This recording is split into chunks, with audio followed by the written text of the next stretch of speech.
आज आहे 7वा दिवस. आम्हाला काय हॉस्पिटलमध्ये असल्यामुळं काय अंघोळ भेटली नव्हती. फक्त स्पंजिंग भेटत होतं. त्याच्यामुळं आज पहिली अंघोळ होती बाळाची पण आणि माझी पण. बाळाची पण अंघोळ झाली, आत्याने घातली त्याला.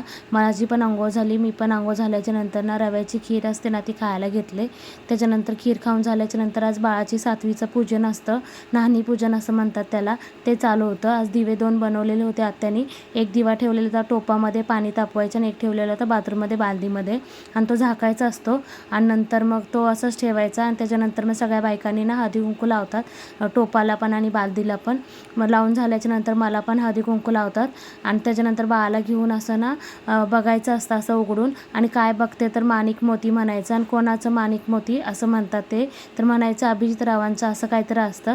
परीच्या टायमाला काय आत्या नव्हत्या त्याच्यामुळं काय असं काही खेळ खेळलाच नाही किंवा असं काही रिच्युअल केलाच नाही. आता बाळाच्या टायमाला आत्या आहेत तर मग आत्यानी सगळं रिच्युअल करायला लागलेत बाळासाठी आणि खूप छान वाटतंय असं काहीतरी बाळासाठी केल्याच्या नंतर.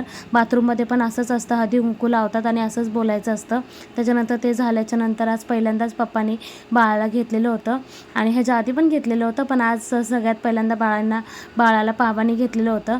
मग तेच मस्तपैकी बघा कसं बाळ बाबांच्या गोदीत गेलेलं आहे, आंघोळ करून झालेलं आहे आणि गेलेलं आहे बाळ बाबांच्या गोदीमध्ये. त्याच्यानंतर त्याला आज कावीळ जाणवते ना त्याच्यामुळे उन्हामध्ये त्याचे पप्पा घेऊन गेलेत.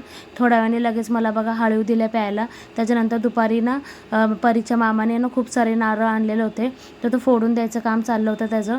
मी आणि पप्पानी पण आणि दोघांनी पण असं नारळ प्यायचं चाललं होतं आणि तो सोलून देत होता आम्हाला नारळ पाणी.